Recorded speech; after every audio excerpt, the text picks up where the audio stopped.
Tuned in to The Real and the Raw with Queen Renny. What's up, y'all? Welcome to The Real and the Raw. I'm your host, Queen Renny. Welcome back, y'all. It's your girl, Queen Renny, and you are tuned in to The Real and the Raw.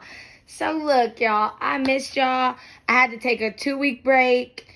So I hope y'all can understand. Things get crazy. I've been running around, working and doing, having, events and protests and meetings and just all kind of stuff, okay? So I had to do what I had to do. But I'm back. We're back. This is episode 5 of season 2. So I hope this week was nothing but success for you. And if it wasn't, I am sending all the love and positivity your way.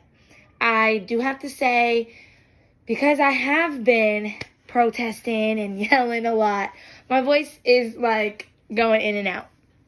And allergies. So y'all just gonna have to bear with me on this one, okay? Oh, that one sucked, but y'all hear me. And of course, Eli's here making noise as usual. So, let's get to it. We are gonna jump right in and dive into this episode's Real Readback segment. So, I know on episode 4, I mentioned how I wasn't gonna give the Real Readback segment from episode 3 because I had just put the episode out. Well, we ended up not really having any comments on that one anyway, so it worked out. But we did have some a comment on episode 4. So, Alyssa Hughes, thank you, Alyssa, for tuning in. Thank you for commenting. Alyssa Hughes says, loved hearing you two bounce off of each other and to hear Shania's perspective. You two have great chemistry and a lot of knowledge to share. Mad gems in here. Grateful. Thank you so much. I appreciate that. So we basically talked about in episode 4, just kind of like our thoughts on voting, and Shania, who is my sister-in-law, gave some insight on kind of like her thought process and sort of what people should be looking at if you are planning to vote. So we broke that down. If you haven't tuned into that episode yet, I'm not sure what you're waiting for. You need to go ahead and tune into episode 4. Period. Okay, so that's all that we had for that part of this Real Readback segment, y'all. We are going to move on to today's topic. So, not only, like I said, is my voice going in and out, I just don't really have much for y'all.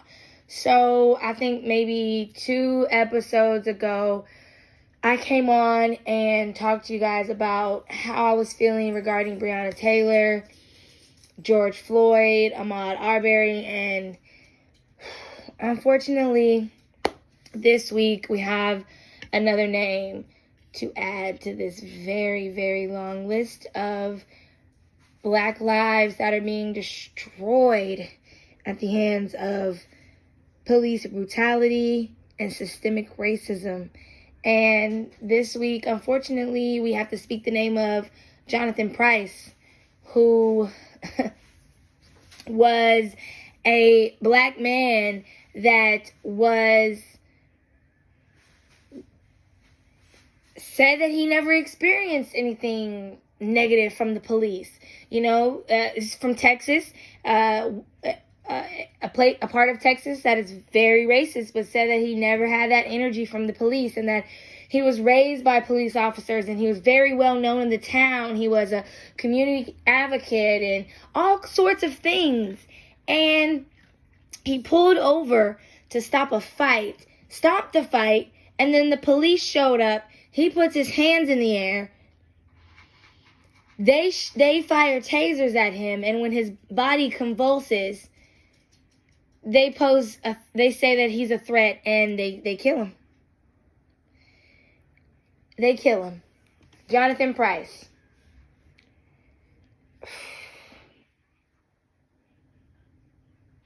It's crazy because we hear these things and we're supposed to still go to work, pick up the kids, do their homework, go to the gym. We're supposed to still lead a normal life, knowing that that could have very easily been us. And even though it wasn't, it still affects us very heavily.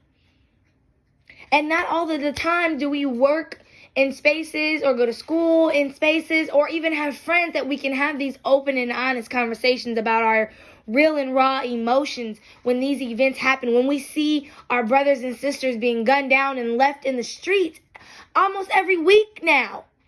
Where are we supposed to place this anger, this rage, this sadness, this feeling of rejection? And where are we supposed to place it when we barely have an outlet to talk about it freely without feeling judged, without people not being able to relate, without being seen as complaining, being angry or combative? Where do we go? So I have no other choice but to come here and talk about it on this podcast. Because I know there are many of you who may be listening in or just out there in the world that are feeling this, that understand exactly what I'm saying without me even having to say the real words, because there are no true words that will ever encompass the true feeling of how we feel being black in America. You could never understand. Even if I did have the words, some of you will never understand what that feels like. So you could never understand the psychological, the physical, the emotional, the financial, the everything toll that these instances take on our everyday lives. And then we have black children that we're supposed to raise to have love in their hearts, knowing that there are people who will not like them on sight simply because the color of their skin. How do we raise a child in a world that hates them and tell them to grow up and have character, to be respectful, trustworthy, kind, fair, when that is not what they are going to receive from the world? And where are we supposed to place that? There are no being black in America support groups. Those just simply don't exist. So if you do not have a circle of real friends and family that allow you to speak freely, then I hope you know that you are safe here. You are safe to comment. You are safe to email. You are safe to say whatever in this space that this podcast provides, because I truly understand and can relate to what you may be feeling. And I truly can relate to not always having the opportunity to speak to it the way that you would like to, or to not speak to it if you don't feel like it. Because sometimes, on the reverse of all of this, what you tend to get is that curious white person, or that curious person in general, that wants to come up to you after you've just recently seen somebody that may have been your brother or cousin killed. And they want to say, how do you feel? Or how should we fix it? Or, well, if they should have just complied. Or, how can we even fathom a response? Yet the person asking the question hasn't even fathomed the effect of the event itself, let alone now their question. I don't understand. So if you feel like you don't have a safe space to do this, please know that you can reach out to me, or period. You can reach out to me, because I can't speak for nobody else. But you can reach out to me, and just know that I feel you. It could be a simple nod. It could be, you don't need, like, you can leave dots as the comment, and I'm going to know what you mean, and I'm going to know how you feel. And for those of you that cannot relate, that are listening in, open spaces, provide spaces for your black friends and family, co-workers, teammates, classmates, to just let that out of them. without feeling judged, without being looked at funny, or without you even asking questions or trying to understand. Just let them speak. And if you don't know what to say, how to say it, just be quiet. Offer a dap, a hug, a nod, just give them what they need. We need to allow people spaces, and you shouldn't have to keep it quiet and in closed doors that you're hurting from seeing George Floyd being choked to death. You should be able to bring that up in the staff meeting and have a conversation around it, because it could be a teaching moment for your staff. We should not have to not talk about this in our classrooms as teachers, knowing good and well that our students have seen these videos. A day in a classroom can turn to, let's have a conversation. Let's have some dialogue around this, because I know it is a popular topic on everybody's social media. So let's have a dialogue where it can be guided, where it can be a structured dialogue where everybody can speak freely and safely about how they feel. And when I say everybody, I obviously mean the black students, the brown students that you have in your classrooms, because we've had enough of everybody else's perspective. Respectfully, we've had enough of it. Y'all, it is stressful and it is hard to bounce back after seeing things, after experiencing things for yourself and having nowhere to place it. So I wouldn't be who I was if I didn't make sure people knew that this is a space for that. You don't have to be anonymous. It's an option.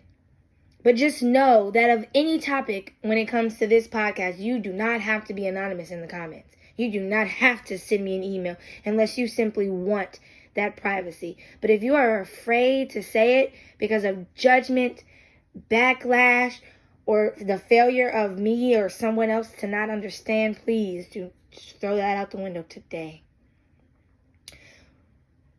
Life is too short for us to not say how we feel and it be respected and heard and something actively be done to change it. Jonathan Price, you guys.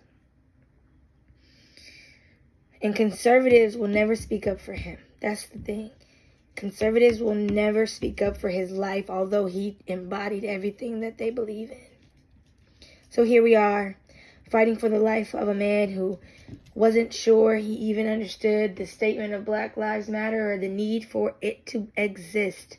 Yet he is still a black life that matters. Thus we must speak his name, tell his story, and fight for his justice, because what happened to him was by far just. Y'all, I don't have much else to say. So if you did not learn anything, if you did not hear anything else, just know that we are hurting and that it is hard.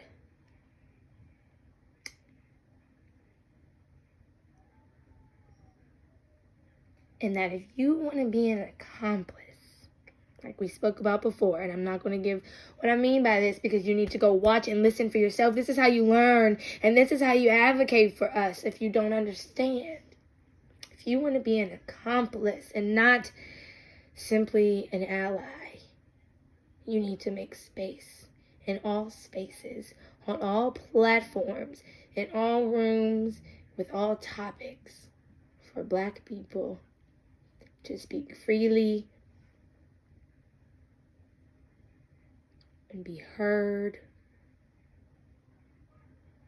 and for their emotions to be validated and not questioned or belittled or argued or tried to make sense in your perspective.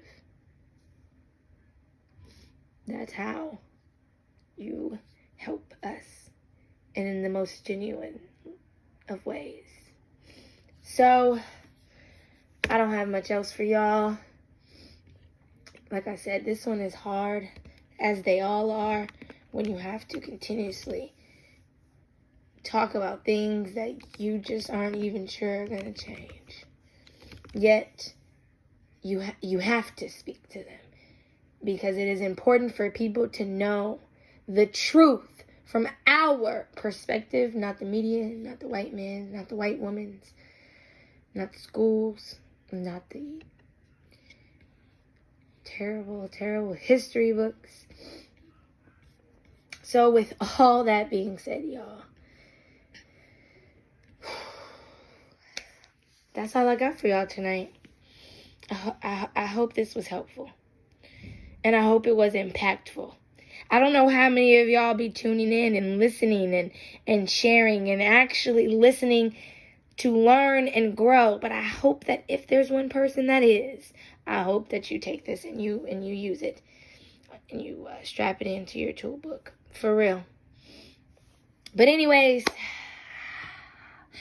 make sure y'all comment. Make sure y'all email me if you want to remain anonymous. I truly want to know what y'all have to say.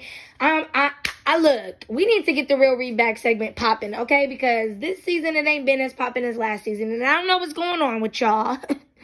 But can we get it together? Please and thank you. So let me know how y'all feel about this episode, about this topic. Let me know how y'all feel about Jonathan Pryce's situation. I will drop a link to an article that tells his story. And just let me know how y'all feeling. And to my black brothers and sisters out there, stay strong. Nah, not even stay strong. Feel how you feel. Let that emotion come out.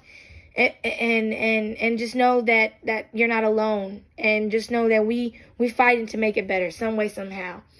And so subscribe to this podcast, y'all. We are on Podbean at The Real and the Raw, and on YouTube at Queen Renny Barnes. And you can soon find us on Spotify. Woo, woo, woo. Yep, that's right. You heard it. We're about to be on 3 platforms, y'all. Catch us soon on Spotify, but for now we are on Podbean and YouTube. So, phew, man. With all of that being said, let's still wrap this episode up with a positive vibe. In the words of the late, great Sean E. Washington II and my big brother, close your eyes. Take a deep breath.